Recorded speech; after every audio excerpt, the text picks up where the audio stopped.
Medical പ്രവേശന പരീക്ഷയായ നീറ്റിനെ ബന്ധപ്പെടുത്തിയുള്ള വിവാദങ്ങൾ പുതിയ തലത്തിലേക്കാണ് നീങ്ങുന്നത്.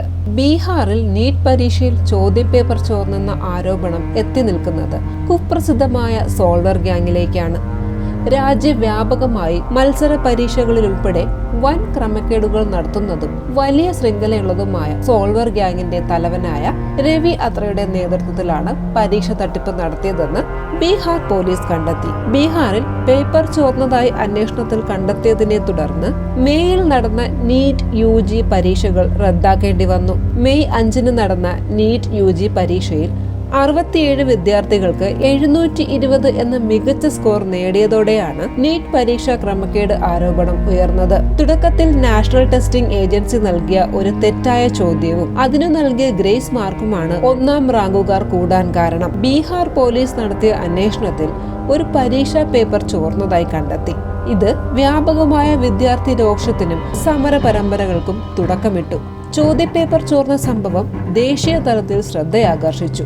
രാജ്യത്തിന്റെ വിവിധ ഭാഗങ്ങളിൽ നിന്നും വിദ്യാർത്ഥികൾ പരാതികൾ ഉന്നയിച്ചു. ബീഹാർ മോഡലിൽ രാജ്യത്താകമാനം പലയിടങ്ങളിലും ചോദ്യപേപ്പർ ചോർന്നതായി വിദ്യാർത്ഥികളും രക്ഷിതാക്കളും സംശയം പ്രകടിപ്പിച്ചു.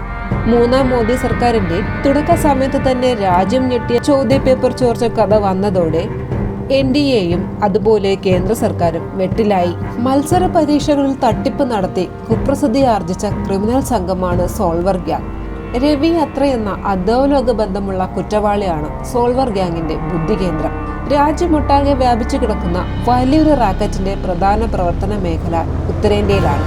മത്സര പരീക്ഷകൾ NDAയുടെ കീഴിൽ വന്നതോടെ സോൾവർ ഗ്യാങ് അവരുടെ പ്രവർത്തനം വിപുലീകരിച്ചു.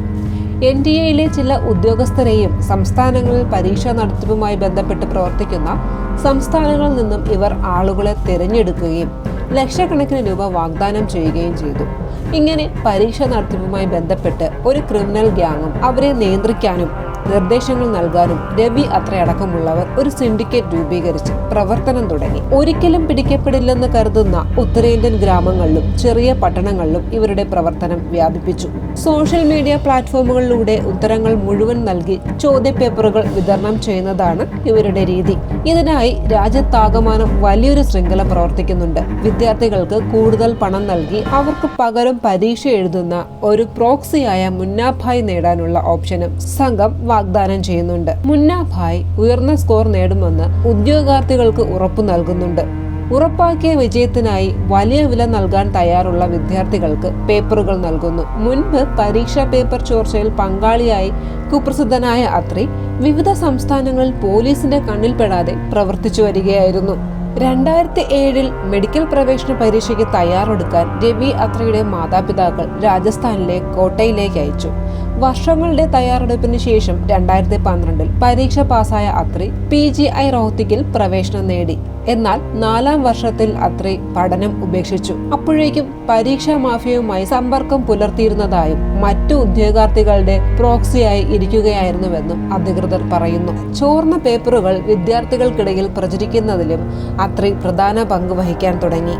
ചോർച്ചയെക്കുറിച്ച് സമഗ്രമായ അന്വേഷണം ആവശ്യപ്പെട്ട് വിദ്യാർത്ഥികളുടെ രാജ്യവ്യാപകമായ പ്രതിഷേധത്തിനിടയിൽ ഗ്രേറ്റർ നോയിഡയിലെ നീംക ഗ്രാമത്തിൽ നിന്നുള്ള അത്രിയെ ഉത്തർപ്രദേശ് സ്പെഷ്യൽ ടാസ്ക് ഫോഴ്സ് പിടികൂടി. വിവിധ സംസ്ഥാനങ്ങളിൽ സമാനമായ സംഭവങ്ങളിൽ പങ്കാളിയായ ചരിത്രമുള്ള രവി അത്രി ഇത്തരം വിവാദങ്ങളിൽ പുതിയ ആളല്ല.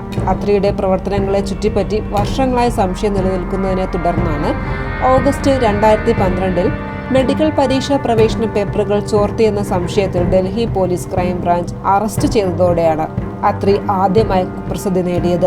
അതിനുശേഷം ഇയാൾ ഇത്തരം നിയമവിരുദ്ധ പ്രവർത്തനങ്ങളിൽ ഏർപ്പെട്ടിരുന്നതായി റിപ്പോർട്ടുകളുണ്ട്. 1-2 വർഷത്തോളമോ അല്ലെങ്കിൽ അതിൽ കൂടുതലോ രാപ്പകൽ വ്യത്യാസമില്ലാതെ പഠനം നടത്തി പരീക്ഷയ്ക്കായി കാത്തിരുന്ന് മനഃപ്പാഠമാക്കിയ ഉത്തരങ്ങളുമായി പരീക്ഷാ ഹാളിൽ കയറിയ വിദ്യാർത്ഥികളുടെ മനസ്സിൽ ഒന്നു മാത്രമാണുള്ളത്: ഇത്തവണ നീറ്റിൽ വിജയിച്ച് ഒന്നാമതെത്തണം. വർഷങ്ങളായി സ്വപ്നം കാണുന്ന മെഡിക്കൽ പരീക്ഷയിൽ വിജയിക്കണം. ഇങ്ങനെ വലിയൊരു ലക്ഷ്യമായി പരീക്ഷ എഴുതിയത് 24 ലക്ഷത്തോളം വിദ്യാർത്ഥികളാണ്. പക്ഷെ അവരുടെ ഭാവി തന്നെ കരുനിഴലിൽ വീഴ്ത്തിക്കൊണ്ട് ചോദ്യപേപ്പർ ചോർച്ചയും ആവശ്യമില്ലാത്ത ഗ്രേസ് മാർക്ക് വിവാദങ്ങൾ നീറ്റിന്റെ ഫലത്തോടൊപ്പം വന്നു. ഒരു മാർക്ക് മാറിയാൽ ഏറെ പിന്നിലോട്ട് പോകുന്ന പരീക്ഷയിൽ ഇനി ഭാവി എന്താകുമെന്ന് കൂട്ടിക്കിഴിച്ച് വിദ്യാർത്ഥികൾ ദിനം എണ്ണിയിരിക്കുകയാണ്.